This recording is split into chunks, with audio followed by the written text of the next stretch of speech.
This is the all-new Tata Hexa. It's a car which combines the practicality and space of an MPV but also offers you the 4x4 abilities of a SUV. So, just how good is it? Well, we decided to take along the Mahindra XUV 500 as well as the Toyota Innova Crysta to find out. Well, so here I'm inside the cabin of the new Tata Hexa, and the first thing you will notice is the brilliant quality of plastics. Everything really does feel very well bolted together, and especially the top of the dashboard as well as the top of the door pad here uses very soft plastics, and really goes to show you the amount of progress that Tata Motors has made over the years when it comes to cabin ambience as well as overall quality. Well, one area where Tata Motors really is advancing in a very intense way is the features and options list, and this car really does come loaded with a lot of tech. And just like the Bolt and Zest, you get a very similar looking touchscreen system over here. Well, the Harman system over here is complemented by JBL speakers across the car, and what that means is that the sound quality is absolutely brilliant and probably one of the best on any SUV in India at the moment.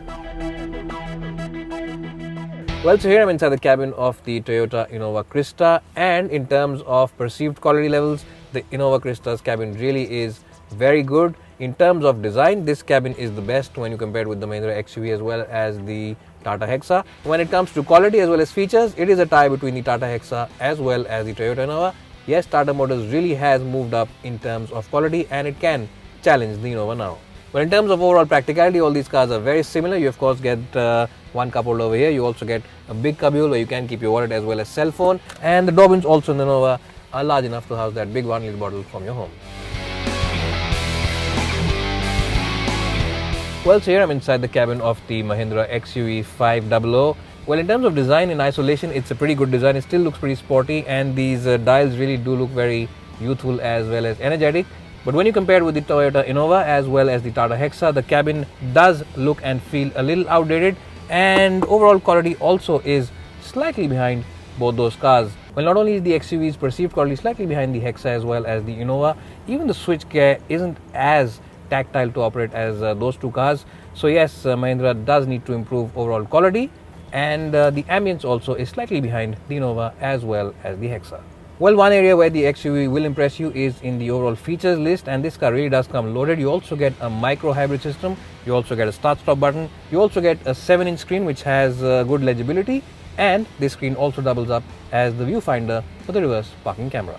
You also get the hill hold feature, which means that when you're going up or coming down a hill, this feature is very useful, of course, and you also get the 4x4 option on this car, just like the Tata Hexa. So to be honest, all three cars are really very close and very competitive in terms of the features list.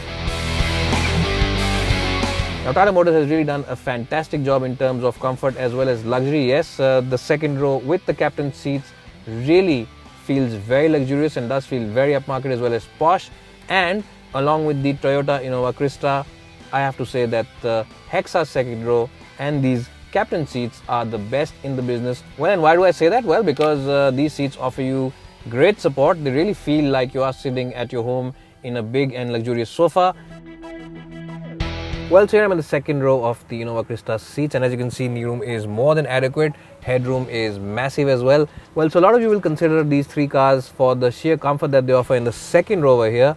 And the Innova Crysta really does impress in this department, because remember, it comes with these captain seats which are supreme in terms of support as well as comfort. And why do I say that? Well, because the seat squab is really nice and wide. It's also very well cushioned, and support for the lower back also is very good.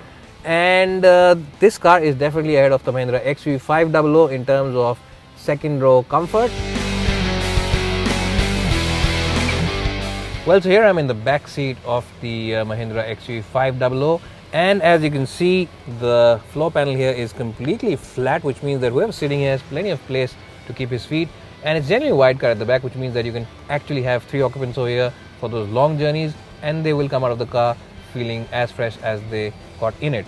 And the other good point about this car, of course, is the amounts of knee room on offer. You also get place below the front seats where you can stretch your feet, and the headroom is pretty good as well, even for someone who is my height, which for reference is 5'10". Now, if you are of course traveling with only 2 people on board, you can just take out this armrest and sit over here like the boss. Unfortunately, the XUV does not come with the option of captain seats like the Tata Hexa as well as the Toyota Innova Crysta, and that's a shame because this car can genuinely rival both those cars when it comes to overall comfort, because it really is very spacious inside.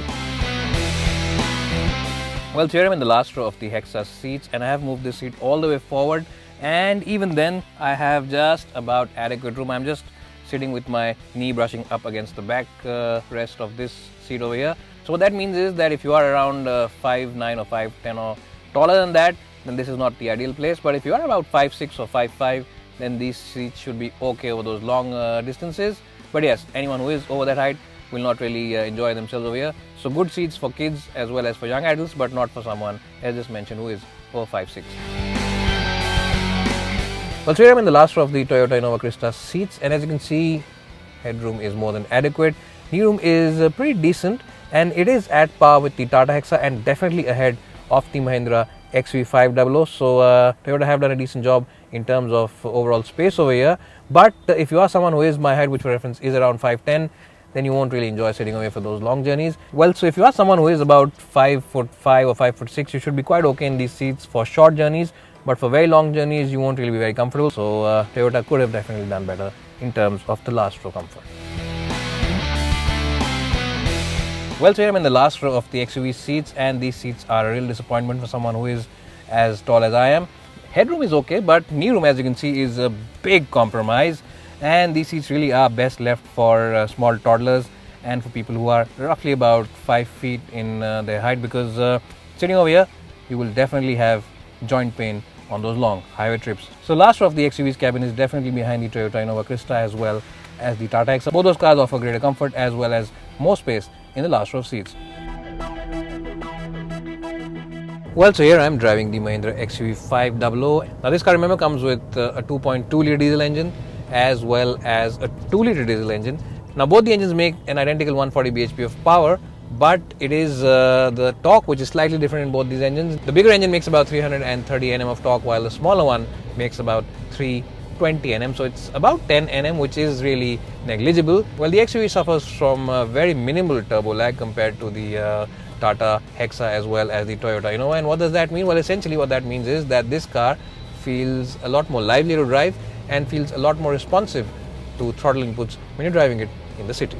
But in terms of gearbox feel, it really is neck and neck between all these three cars, and really there's hardly anything to choose, because all these cars have a slightly long throw and do need a heavy hand to shift.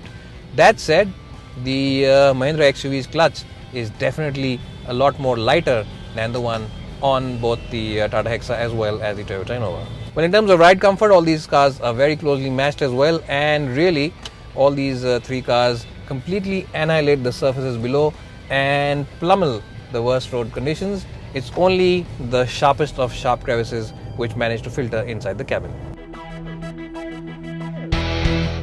Well, so here I'm driving the all-new Tata Hexa, and this car, remember, comes with a 2.2 litre diesel engine, and there's no petrol option on sale. And this engine makes about 156 bhp of power as well as 400 Nm of torque. And the torque figures are the best on any SUV available in India at the moment at this price point. Well, so Tata Motors has given this car a self-adjusting clutch, and very few cars come with that kind of a feature. And what that means is that the amount of effort as well as pressure that the clutch takes to be used right now will be exactly the same that it takes after maybe, say, a couple of years of 40 or 50,000 kilometers. So one of the biggest problems on most diesel cars, that of a heavy clutch when you pile on the miles, is gone and is negated on this one. Well, in terms of highway stability, this car is one of the best in the business at the moment. It really does offer you excellent stability when you're doing speeds of 100 or 110 kph. The other good point about the Hexa's overall ride comfort is the fact that even when you're doing slow city speeds, you don't really need to slow down on those rumble strips in the city, because as I just mentioned, this car just glides over the worst of worst surfaces. Well, the good part about the Hexa is that the steering wheel is pretty light when you're driving it in the city, but when you take it out on the highway, it does tend to add a lot more weight into it and does not make you feel nervous. And it has a decent amount of feedback as well, considering that at the end of the day, it is a big and bulky SUV. Well, even though I won't go all out and say that this is a great car for keen drivers, it is a lot better than most other SUVs which tend to drive themselves and you're just sitting and pushing them along because you're not enjoying the ride. So in that sense, the Hexa is a lot better than most of its other rivals. Well, so here I'm driving the new Innova Crysta, and the first change which is immediately visible is the fact that Toyota really has worked hard on improving the NVH levels on the Innova for sure. Well, this car, remember, comes with a 2.4 litre diesel engine in the manual format, and if you choose the automatic, there's a 2.8 litre on offer. Now the 2.4 makes about 150 bhp of power, while the automatic 2.8 makes about 174, and these figures are a lot more than the 100 odd bhp of the older version of the car.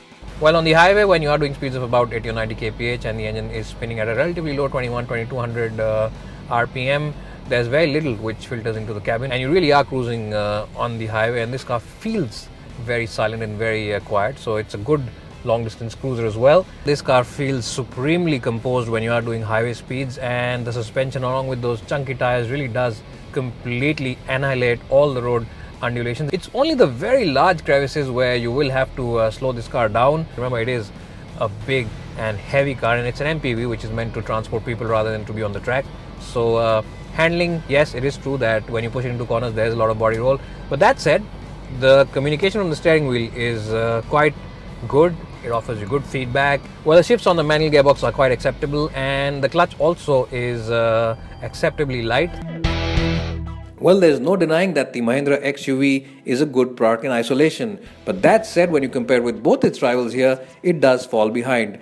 Neither does it offer you the luxury as well as comfort that the Toyota Innova offers, nor does it have the same cabin feel that the Tata Hexa has, and is relegated to the third spot. Well, so overall, there's no denying that the Toyota Innova Crysta is still the benchmark when it comes to overall comfort as well as space. But that said, the Tata Hexa has really caught on and is very close in terms of overall comfort as well as a luxurious feel with the Toyota Innova. The big advantage that the Hexa has over the Innova is in the fact that it comes with the addition of 4x4 capabilities, which makes the Hexa a much more desirable car for people who prefer going off-roading once in a while. And it also has a very well-made cabin which features the best quality of materials used. And we also expect the Hexa to be very comparatively priced when compared to the Innova. And what all this means is that the Hexa's length and breadth of talents simply makes it the clear winner over here.